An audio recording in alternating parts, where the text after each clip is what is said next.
తెలుగు రాష్ట్రాల్లోనూ హైడ్రా సంచలనం. తెలుగు రాష్ట్రాల్లో ప్రజలు పొద్దున్న లేచిన దగ్గర నుంచి ఈ రోజు హైడ్రా మూవ్మెంట్ ఏంటి అని ఆలోచిస్తూ చర్చించుకుంటున్నారు. అంటే రెండు తెలుగు రాష్ట్రాల్లో హైడ్రా ఎంత సంచలనంగా ఉందో మనం అర్థం చేసుకోవచ్చు. ఈ రోజు ఆర్టీవీ అన్సెన్సర్డ్ కి నేను వెల్కమ్ చేస్తున్నాను హైడ్రా కమిషనర్ ఏవి రంగనాథ్ గారిని. Welcome to RTV uncensored. Thank you. ఎలా ఉన్నారు సార్? Yeah fine. ఏవి రంగనాథ్ ఐపీఎస్ ట్రైనింగ్ పూర్తి చేసుకున్న తర్వాత ఆయన పోలీసుగా బాధ్యతలు చేపట్టిన తర్వాత ఎంతోమంది నేరస్తుల గుండెల్లో రైళ్లు పరిగెట్టించారు. ఆయిల్ మాఫియా ఆగడాలను ఈస్ట్ గోదావరిలో అణిచివేయటం దగ్గర నుంచి ఇప్పుడు హైడ్రా కమిషనర్గా బాధ్యతలు చేపట్టిన తర్వాత అక్రమ కట్టడాల కూల్చివేతల వరకు ఆయన ఎన్నో సంచలన కేసులని డీల్ చేశారు. సో ఇప్పుడు హైడ్రాపై ఇతర రాష్ట్రాలు కూడా ఆలోచిస్తున్నాయి, మనకు కూడా ఇలాంటి ఏజెన్సీ ఒకటి ఉంటే బాగుంటుందేమో అని. అదే సమయంలో తెలంగాణలో హైడ్రాను అరికట్టాలి అని చాలామంది, హైడ్రాను ఆపాలని చాలామంది ప్రయత్నాలు చేస్తున్నారు, కోర్టులో కేసులు కూడా వేస్తున్నారు. ఈ నేపథ్యంలో హైడ్రా ఇంకా ఏ విధంగా విస్తరించబోతోంది, హైడ్రా ఇంకా ఏ విధంగా బలోపేతం కాబోతోంది, ఈ విషయాలన్నీ కూడా మాట్లాడదాం హైడ్రా కమిషనర్ ఏవి రంగనాథ్ గారితో.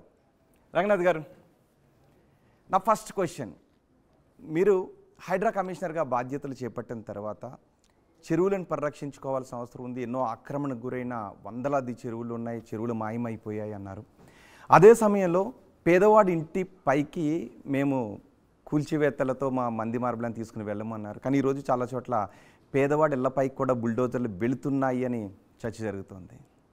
Yeah, so very important question అండి. And good that I've got a opportunity to clarify this through this forum అనేది 100% ప్రభుత్వ ఆకాంక్ష.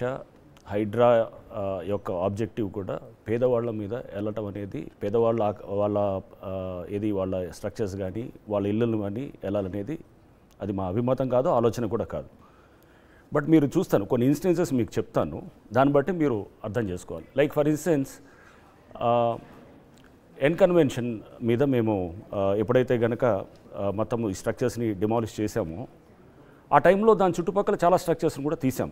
But of course due to media కొంత ఎన్ కన్వెన్షన్ మీద ఎక్కువ దృష్టి పెట్టడంతో చాలా స్ట్రక్చర్స్ తీసాము.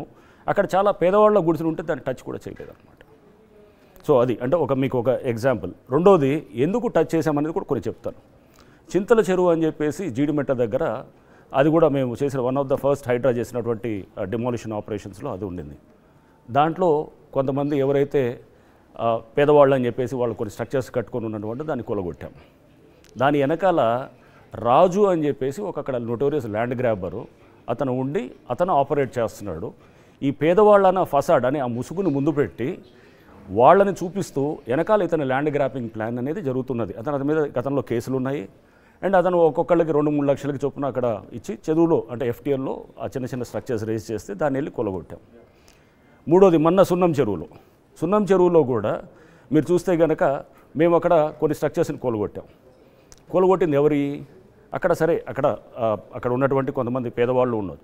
బట్ వాళ్ళంతా ఎవరికి సంబంధించిన వాళ్ళు అక్కడ మీరు చూశారు. ఏది ఒక వ్యక్తి లుంగీలో తర్వాత ఏది కెరోసిన్ పోసుకుంటూ హడావడి చేసినటువంటి వ్యక్తి వెంకటేష్ అని చెప్పేసి హీఈస్ రన్నింగ్ అక్కడ ఒక పెద్ద ఎత్తున కూడా మనకి ట్యాంకర్స్ బిజినెస్ చేస్తున్నారు, అంటే వాటర్ ట్యాంకర్స్.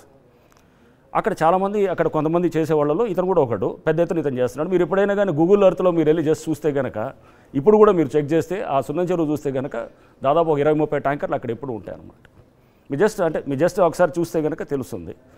సో అంటే దానికి ఏంటి, అక్కడ పెద్ద ఎత్తున కూడా ట్యాంకర్స్ బిజినెస్ చేస్తూ అక్కడ ఉన్నటువంటి వాటర్ని అక్కడి నుంచి డ్రా చేస్తూ దాన్ని ఆ చుట్టుపక్కల ఉన్నటువంటి చైతన్య నారాయణ సంబంధించిన కొన్ని హాస్టల్స్ లేకపోతే ఇంకా ఇతర ఎస్టాబ్లిష్మెంట్స్ వాళ్ళందరికీ కూడా సప్లై చేస్తూ వాటర్ని చేస్తూ ఆ వాటర్ ఈ ట్యాంకర్స్ని పార్క్ చేయాలంటే కనుక అక్కడ ల్యాండ్ అంతా ఆక్రమించుకుంటూ చెరువునంతా ఆక్రమించి దాన్ని మొత్తం చదును చేసి చెరువుని మొత్తం కూడా ఆక్రమణ చేసి అక్కడ ఇతనితో పాటు ఇంకా కొంతమంది అక్కడ ఎవరైతే కనుక ఆ షాపులు కమర్షియల్ ఎస్టాబ్లిష్మెంట్స్ దగ్గర నుంచి కూడా వాళ్ళు వసూలు చేస్తూ ఈ ఏదైతే ఇల్లులు మేము కూల్చామో సొంత ఇల్లులు కాదు, అవన్నీ కూడా వేరే వాడు ఆక్రమించిన అతనికి కిరాయి కడుతున్నటువంటి ఇట్లాంటి అంటే సొంత స్ట్రక్చర్స్ ఉన్నటువంటి వాళ్ళని ఎవరిని టచ్ చేయం. మీర్పేట చెరువుకి వెళ్ళాం.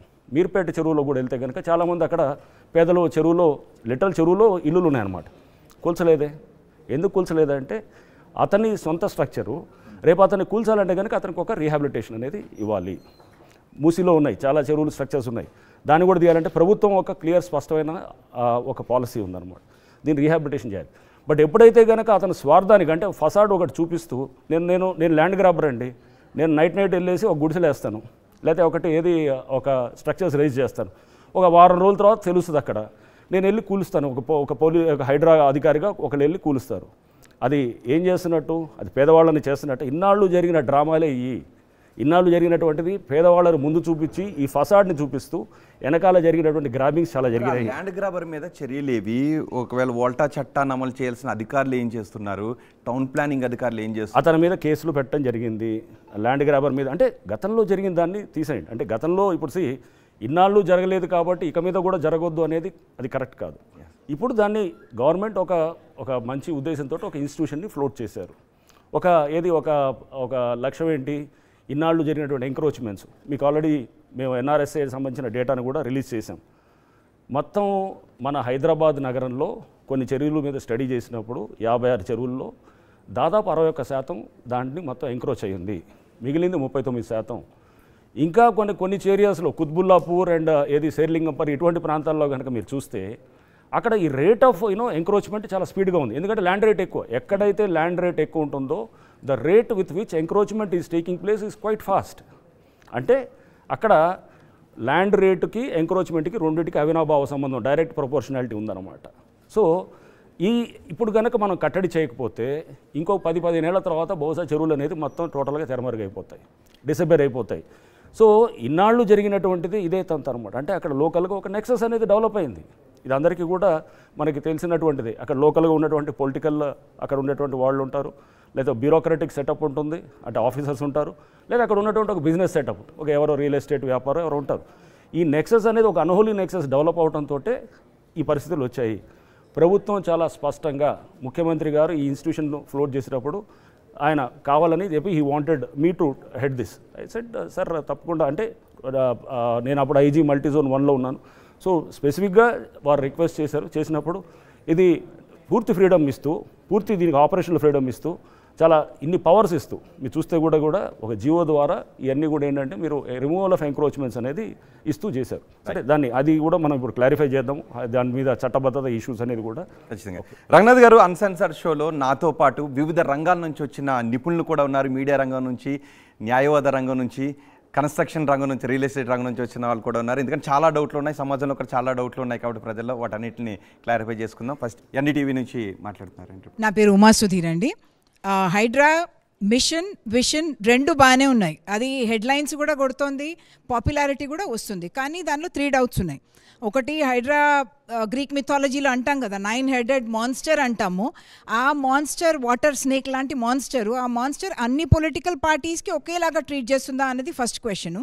సెకండ్ ఏంటంటే మీరు అన్నారు గతంలో జరిగింది కూడా మనము జరిగింది కాబట్టి ఇప్పుడు దాన్ని అలౌ చేయలేము అన్నారు. కానీ మీ గవర్నమెంట్ అంటే యాజ్ ద స్టేట్ వాళ్ళు ఇచ్చిన పర్మిషన్ని మళ్ళీ సిటిజన్స్ అక్కడ వెళ్ళి ఆక్యుపై చేసినప్పుడు మీరు ఇప్పుడు దాన్ని వచ్చి you cannot say that was wrong. So will you also take officials to task? ekkada corruption జరిగిందో వాళ్ళని officials will you take them to task?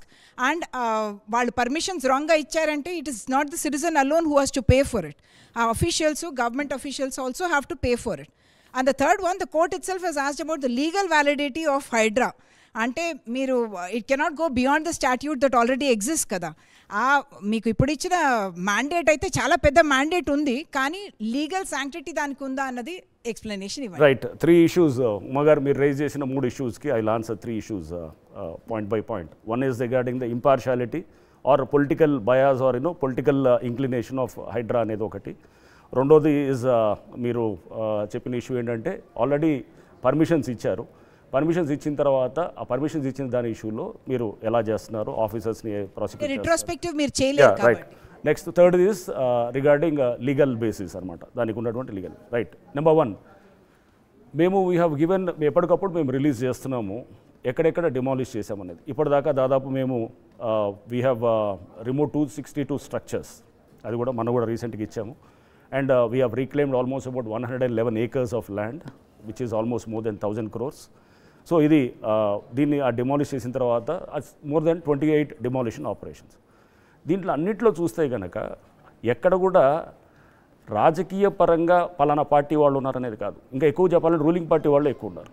మీరు చూస్తే అంటే పల్లన్ రాజు గారు ఉన్నారు, ఆర్ లేకపోతే ఒక మున్సిపల్ చైర్మన్ అక్కడ లోకల్గా ఎవరైతే పార్టీ మారి కాంగ్రెస్లోకి వచ్చాడో, రూలింగ్ పార్టీకి వచ్చాడో అతను ఉన్నాడు. సో అంటే ఈ అప్రహెన్షన్స్ లేకపోతే దీనికి ఏదైతే ఆపాదిస్తున్నారో రకరకాలుగా, అంటే దీనికి ఇది పొలిటికల్ వెండెటా కోసము లేకపోతే దీన్ని వాళ్ళని ఎవరినో ఇబ్బంది పెట్టడం కోసం ఇన్స్టిట్యూషన్ వచ్చిందనేది కానే కాదు. ఎవరున్నారు దాంట్లో? సపోజ్ ఎవరన్నా చూస్తే ఎస్ కొంతమంది బీజేపీ ఒక కార్పొరేటర్ వాళ్ళకి సంబంధించిన స్ట్రక్చర్స్ తీసాము, తోకల శ్రీనివాసరెడ్డి గారు అని చెప్పి వారిది. నెక్స్ట్ అట్లానే దీనికి ఎవరు కొంతమంది టీఆర్ఎస్ సంబంధించిన ఒకళ్ళిద్దరు లీడర్స్ ఉన్నారు, అండ్ ఎవరు కాంగ్రెస్ వాళ్ళు ఎక్కువ ఉన్నారు. నెక్స్ట్ ఇంకా మనకి ఎంఐఎం వాళ్ళు ఉన్నారు. So irrespective cutting across party lines we're acting. Okay, ఈ అప్రహెన్షన్స్ లేకపోతే ఎవరికి వాళ్ళు ఏది దీన్ని రాజకీయ కోణంలో దీన్ని తీసుకొచ్చారు అనే దానికి I don't want to comment on that. Action speak. మేము we been releasing the data time to time, ఎక్కడెక్కడ చేసాము, ఎవరు ఉన్నదని. సో దీన్ని అన్నింటిలో కూడా మీకు స్పష్టంగా అర్థం కావాలి, దీంట్లో రాజకీయం అనేది లేకుండా ఇంపార్షియల్గా దీన్ని ముందుకు తీసుకెళ్లాలనేటటువంటిది ఉద్దేశం, ప్రభుత్వ ఉద్దేశం. ఆ ఉద్దేశానికి అనుగుణంగానే వారు నాకు క్లియర్గా దీని మీద ఇన్స్ట్రక్షన్స్ ఇవ్వడం జరిగింది. ఎక్కడ రాజకీయాలు అనే దానికి తావు లేకుండా, ఈవెన్ మా పార్టీ వాళ్ళు ఉన్నా కానీ కూడా ముఖ్యమంత్రి గారు చాలా స్పష్టంగా చెప్పారు, మా పార్టీ వాళ్ళు ఎవరున్నా కానీ కూడా వీ విల్ నాట్ స్పేర్, చాలా స్పష్టంగా ఉంది. So free hand you're saying, we have absolute free hand. So అది అంటే మీకు with data I'm showing, and ఆ డేటా రిలీజ్ చేసినప్పుడు ఎవరు ఆ పార్టీ ఎవరు ఉన్నారనేది కూడా పక్కన ఇస్తున్నాం అనమాట. సో దట్ అప్లిక్ అప్రహెన్షన్స్ ఏదైతే ఉన్నాయో we want to we want to answer such doubts or whatever through this good that we have come to this forum అనేది. రెండోది యూ సెడ్ పర్మిషన్స్ ఉన్న వాళ్ళవి కూడా తీస్తున్నారు, దానికి సంబంధించిన అధికారులు మీరు ఏం చేయట్లేదని. నెంబర్ 1 దీంట్లో ఇంకోటి ఇంపార్టెంట్ పాయింట్ చూడాల్సింది, పర్మిషన్స్ ఎట్లాంటి పర్మిషన్స్ అనేది కూడా చూడాలి. డిండిగల్లో మన మల్లంపేట చెరువులో we have done some demolitions. Permissions ఎవరు ఇచ్చారండి? అక్కడ పంచాయత్ సెక్రటరీ ఇచ్చాడు. Panchayat secretary is not authorised. ఆ పంచాయత్ సెక్రటరీ మీద క్రిమినల్ కేసు పెట్టారు. అక్కడ డిండిగల్ పోలీస్ స్టేషన్లో క్రిమినల్ కేసు ఉండింది 2021, 2020 ఆ టైంలో క్రిమినల్ కేసు రిజిస్టర్ అయింది. అతని మీద ప్రాసిక్యూషన్ జరిగింది, అతన్ని సస్పెండ్ చేశారు. అతను ఇచ్చిన పర్మిషన్ నేను చార్మినార్ రాస్తే అది ఆథరైజేషన్ అవుతుందా? కాదు కదా. సో ఎవరున్నాడు, అతను ఆథరైజ్ చేసిన వ్యక్తి ఎవరు, ఇతనికి నిజంగా పవర్స్ ఉన్నాయా లేదనేది కూడా చూడాలిగా. సో ఫస్ట్ ఆ panchayat secretary exactly I'll tell you. So అతను పంచాయత్ సెక్రటరీ, అతను పర్మిషన్ ఇచ్చాడు. Though it is a Dundigal municipality, పాత డేట్ తోటి రాసి ఇచ్చాడు. ఇచ్చినప్పుడు that is no permission at all. Next builder మీద, ఆ డెవలపర్ ఎవరైతే అక్కడ చేశారో ఆ డెవలపర్ మీద కూడా criminal case was registered way back in 2021 in the local police station. It was widely covered in the media. మీరు ఆ లింకులు చూసే యూట్యూబ్లో సోషల్ మీడియాలో ఇంకా ఉంటాయి. సో అంటే ఆ బిల్డరు డెవలపర్ మీద కూడా కేసులు బుక్ చేసినట్టు కూడా మనకి ఎవరికైనా కానీ విత్ సమ్ నార్మల్గా అక్కడ తెలుసుకుంటే కనుక తెలుస్తుంది. నెంబర్ త్రీ ఈజ్ అది డిమాలిషన్స్. అక్కడ 2 విల్లాస్ కూలగొట్టారు. ఇది ఒక 2 ఏళ్ల క్రితం. అక్కడ ఎఫ్టీఎల్ బఫర్లో ఉందని. నెంబర్ 4 హైకోర్టులో కేసు కూడా నడిచింది, ఇది ఎఫ్టీఎల్లో ఉంది అని చెప్పి జరిగితే కనుక దాని మీద కూడా నడిచి high court has set you follow the due process అని చెప్పి అప్పుడు ఇది 2 ఏళ్ల క్రితం ఇచ్చినారు. సో అంటే ఇన్ని ఫీలర్స్ ఉన్న తర్వాత కూడా, ఇన్ని ఇండికేషన్స్ ఉన్న తర్వాత పబ్లిక్ ఎలాగో ఉంటారు అంటే, నువ్వు డ్యూ డిలిజెన్స్ అప్లై చేయకుండా తక్కువ రేట్ ఇస్తే కనుక కొనుక్కుంటూ, July 9th కూడా మొన్న వచ్చారు నా దగ్గరికి వాళ్ళు ఎవరైతే కనుక ఉన్నారో.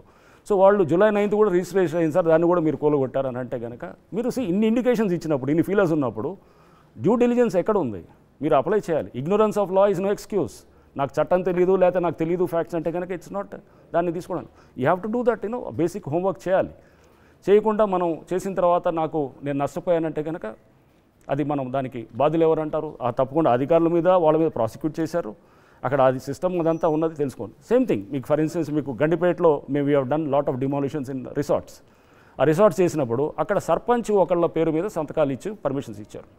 ఆ సర్పంచ్ ఎప్పుడో 2009 కన్నా ముందు డేట్ తోటి. అసలు ఆ సర్పంచ్ అనేది ఇవ్వకూడదు. ఇస్తే కనుక అక్కడ పంచాయత్ సెక్రటరీ వాళ్ళు, పంచాయతీ అయితే కనుక అది ఇవ్వలేదు, ఎవరు సర్పంచ్ ఇచ్చినారు. అయ్యే సర్పంచ్ ఎప్పుడో 2009 ఇచ్చిన అయ్యే సర్పంచ్ అదే చూపిస్తూ పర్మిషన్స్ అని చెప్తున్నారు. It's no permission. ఆ పర్మిషనే కాదు, దాన్ని పర్మిషన్ కింద మనం ట్రీటే చేయము. సో అందుకోసం పర్మిషన్ ఉన్న వాటిని కొలగొడుతున్నారంటే కాదు. నెక్స్ట్ అది ప్రతిదానికి కూడా ఎక్కడైతే కనుక ప్రాపర్ పర్మిషన్ ఉందో లేదు, దాని మీద ఎటువంటి పరిస్థితుల్లో వెళ్ళరు. అండ్ ఇది నిజాంపేట్ ఫర్ ఇన్స్టెన్స్, నిజాంపేట్లో we have done a demolition of some structures. అక్కడ చేసినప్పుడు అక్కడ పర్మిషన్స్ ఇచ్చారు. ఇచ్చిన తర్వాత ఆ పర్మిషన్స్ మళ్ళీ హైకోర్టు దాని మీద వెళ్ళారు, కంటెస్ట్ చేశారు. అక్కడ ఉన్న కొంతమంది యాక్టివిస్ట్ కంటెస్ట్ చేస్తే హైకోర్టు సెట్ ఒకవేళ FTL బఫర్లో వచ్చినట్టు జాయింట్ సర్వేలో తేలితే కనుక ఇమీడియట్గా you can go head with demolition. We went by that high court order. అది వెంటనే జాయింట్ ఇన్స్పెక్షన్లో it was clearly made out that it was part of the